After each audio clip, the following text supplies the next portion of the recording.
The world of The Last of Us is dangerous.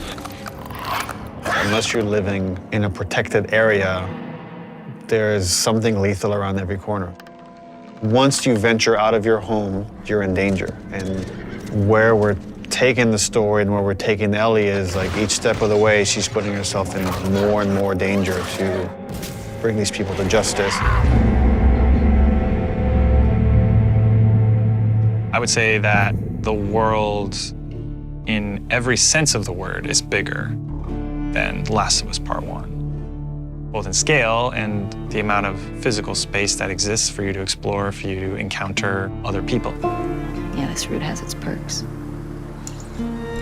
Our hope is to make every corner a challenge, make every decision hard for Ellie. And so we do that not just in the gameplay you experience, but also in the level design. So part of that is making certain experiences really hostile, be it through weather or through rivers or craggy cliffs or slick snow. But we also use it in terms of how blind the player is. Like, what can they see? How safe do you feel? Can you see a threat coming around the corner? You never know if the bullets in your gun are going to be enough. You never know if you can stop and bandage your arm. You can never fully breathe. And we want you to be in alignment with Ellie, who can never fully breathe when she experiences this trauma. For Jackson specifically, we wanted to make it feel like a very close-knit kind of community that's focused on family, focused on sustainable ways of living. I obviously have the hydroelectric dam generator that's powering the town, so we have electricity in Jackson, which is not something that maybe players would expect to see in the world. But given that we're further in time, we wanted to show that there are certain people dedicated in the world to rebuilding a life that doesn't revolve around killing people and scavenging. As you walk around the town, you can hear kids laughing. You could see people going into restaurants and eating. And it's a very kind of tranquil town. Now, we know there's all these horrible things happening outside the walls, but they've been able to protect the innocence of this town. Jackson, in many ways, represents what is at stake for our characters. A life of peace and relative comfort. A life where you can fall in love, a place where children can play and it's okay. And I think when we were looking at building out Jackson, it's like, okay, how many of those moments can we represent? What's awesome about the world of The Last of Us is it shows just how precious the things that we take for granted in our everyday lives, how precious those things really are.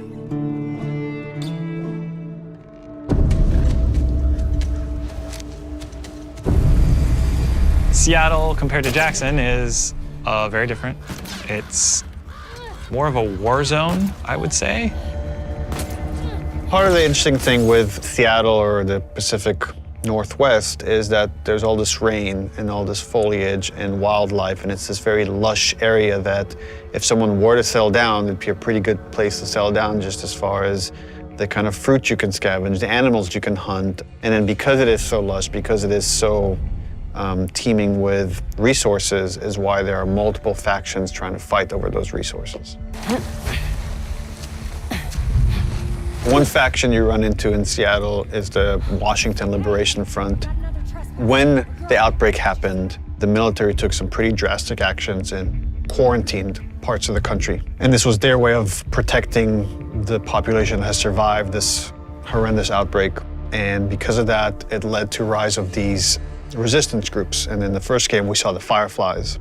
And we heard about other groups, and in this game, we get to see, here's another group that rose called the Washington Liberation Front, that was able to defeat the army and thereby take over a lot of their equipment. And they're this very militaristic faction.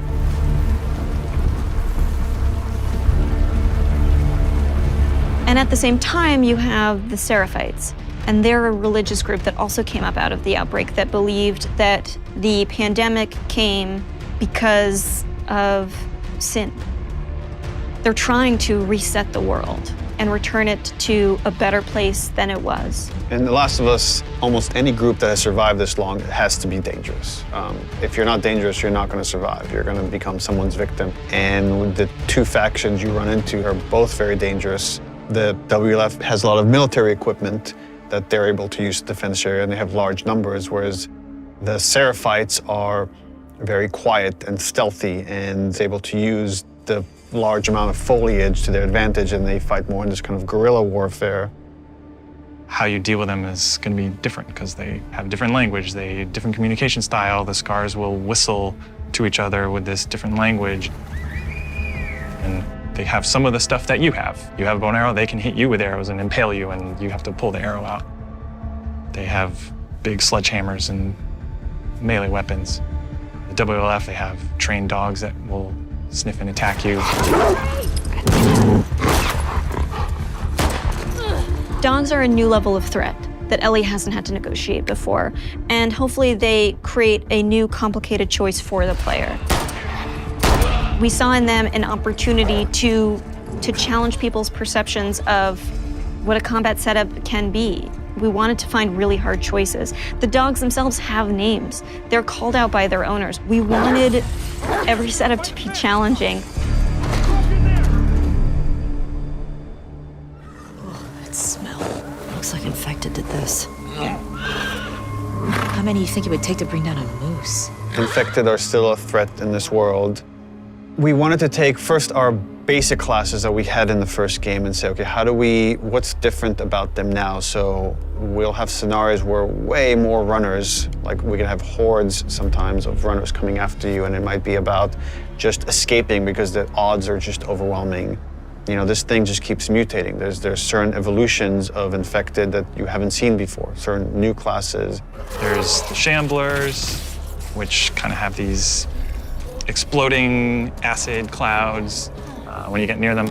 You're running down a hallway and you have to suddenly make a decision like, oh, do I want to take the damage and go through this cloud or find some other route or go back the way I came? And it kind of forces you to, on the fly, kind of make new decisions about how you're going to deal with the threat behind you or potentially in front of you. So again, it's about how do we make fighting against infected intelligent. So when you come on a space, you're listening to audio cues because different classes will make different sounds. If you just go in guns blazing and throw caution in the wind, you could easily get overwhelmed and regret that strategy.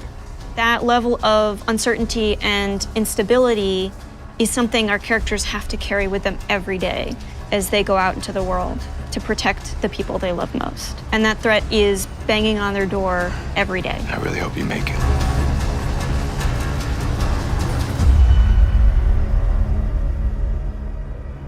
PlayStation